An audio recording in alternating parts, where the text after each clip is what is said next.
संविधान में वक्फ कानून का कोई स्थान ही नहीं है।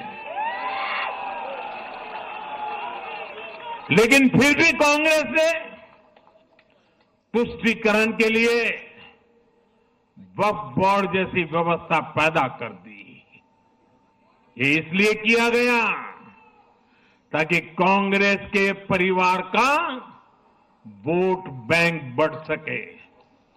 सच्ची पंथ निरपेक्षता को कांग्रेस ने एक तरह से मृत्यु दंड देने की कोशिश की है।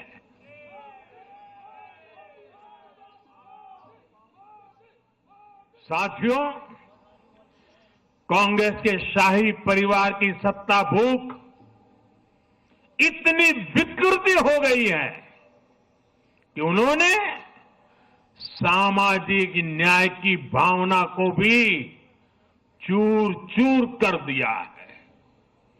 एक समय था जब कांग्रेस के नेता इंदिरा जी समेत खुद जात पात के खिलाफ बोलते थे, पब्लिकली लोगों को समझाते थे, एडवर्टाइजमेंट छापते थे। लेकिन आज यही कांग्रेस और कांग्रेस का एक परिवार खुद की सत्ता भूख को शांत करने के लिए जातिवाद का जहर फैला रहा है। इन लोगों ने सामाजिक न्याय का गला घोंट दिया है।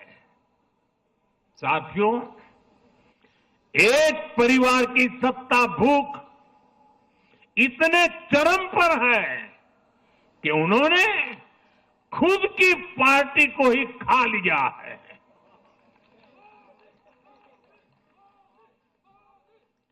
देश के अलग अलग भागों में कई पुराने जमाने के कांग्रेस कार्यकर्ता हैं, पुरानी पीढ़ी के लोग हैं जो अपने जमाने की कांग्रेस को ढूंढ रहे हैं। लेकिन आज की कांग्रेस के विचार से, व्यवहार से, आदत से उनको ये साफ पता चल रहा है कि ये वो कांग्रेस नहीं है। इसलिए कांग्रेस में आंतरिक रूप से असंतोष बहुत ज्यादा बढ़ रहा है। उनकी आरती उतारने वाले भले आज इन खबरों को दबा के रखे, लेकिन भीतर आग बहुत बड़ी है। असंतोष की ज्वाला भड़क चुकी है। सिर्फ एक परिवार के ही लोगों को कांग्रेस चलाने का हक है। सिर्फ वही परिवार काबिल है, दूसरे नाकाबिल है। परिवार की सोच ने, इस जीत ने कांग्रेस में एक ऐसा माहौल भी बना दिया कि किसी भी समर्पित कांग्रेस कार्यकर्ता के लिए वहां काम करना मुश्किल हो गया है। आप सोचिए, कांग्रेस पार्टी की प्राथमिकता आज सिर्फ और सिर्फ परिवार है। देश की जनता उनकी प्राथमिकता नहीं है। और जिस पार्टी की प्राथमिकता जनता न हो, वो लोकतंत्र के लिए बहुत ही नुकसानदायी होती है। साथियों, कांग्रेस का परिवार सत्ता के बिना जी नहीं सकता। चुनाव जीतने के लिए लोग कुछ भी कर सकते हैं। दक्षिण में जाकर उत्तर को गाली देना, उत्तर में जाकर के दक्षिण को गाली देना और विदेश में जाकर देश को गाली देना।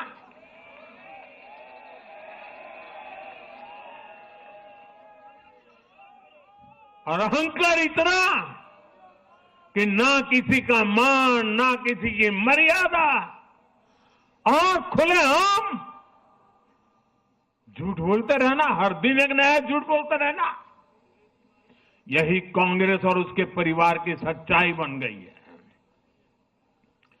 आज कांग्रेस का अर्बन नक्सलवाद भारत के सामने एक नई चुनौती बनकर खड़ा हो गया है। इन अर्बन नक्सलियों का रिमोट कंट्रोल देश के बाहर है और इसलिए सभी को इस अर्बन नक्सलवाद से बहुत सावधान रहना है। आज देश के युवाओं को, हर प्रोफेशनल को कांग्रेस की हकीकत को समझना बहुत जरूरी है। साथियों, जब मैं पिछली बार भाजपा मुख्यालय आया था तो मैंने हरियाणा से मिले आशीर्वाद पर आपसे बात की थी। तब हमें गुरुग्राम जैसे शहरी क्षेत्र के लोगों ने भी अपना आशीर्वाद दिया था। अब आज मुंबई ने, पुणे ने, नागपुर ने, महाराष्ट्र के ऐसे सभी बड़े शहरों ने अपनी स्पष्ट राय रखी है।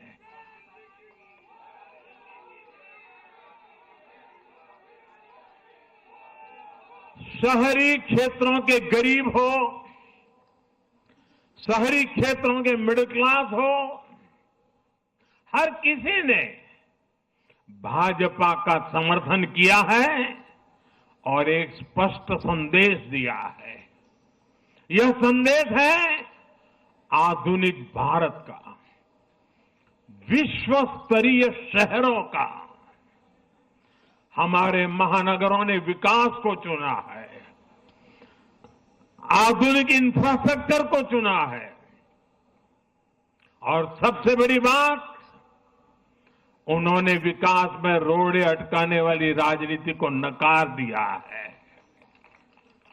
आज बीजेपी हमारे शहरों में ग्लोबल स्टैंडर्ड के इंफ्रास्ट्रक्चर बनाने के लिए लगातार काम कर रही है। चाहे मेट्रो नेटवर्क का विस्तार हो, आधुनिक इलेक्ट्रिक बसें हो,